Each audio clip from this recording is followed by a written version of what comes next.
Why is it that if you give a motivational speaker long enough, eventually we always get around to the topic of goal setting?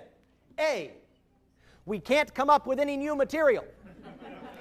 B, goals are very, very important.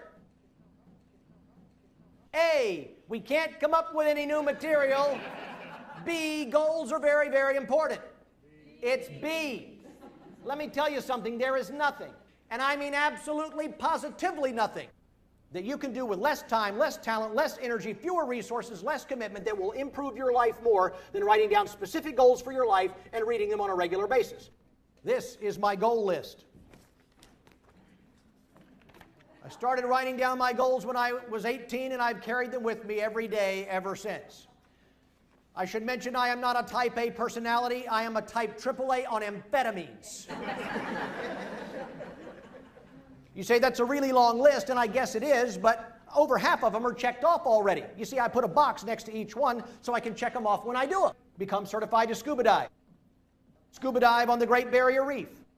Dine in the Eiffel Tower. Did you know that there's a restaurant in the Eiffel Tower? My wife and I went there several years ago on vacation, and while there, I made reservations at the Jules Verne restaurant in the Eiffel Tower.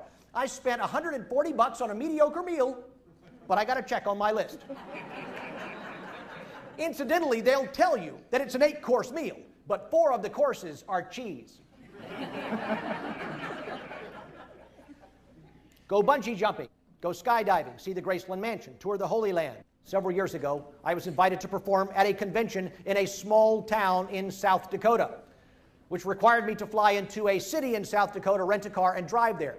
My route took me right by the town of Mitchell, South Dakota, and there was a huge billboard that said, "Tour the Corn Palace."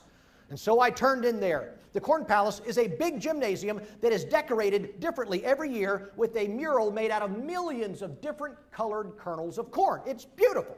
So I toured the Corn Palace. You say, well, was that on your list? No, I got back in the car, wrote it on the list, and checked it off. I'm not above that.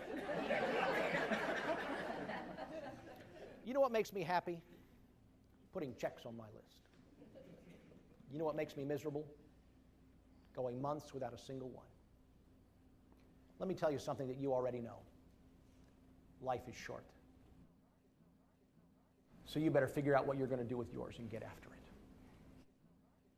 The men that I admired when I was a little boy are now dying of old age. And it does not seem like it's been that long since I was a little boy. And I know what's going to happen, and so do you.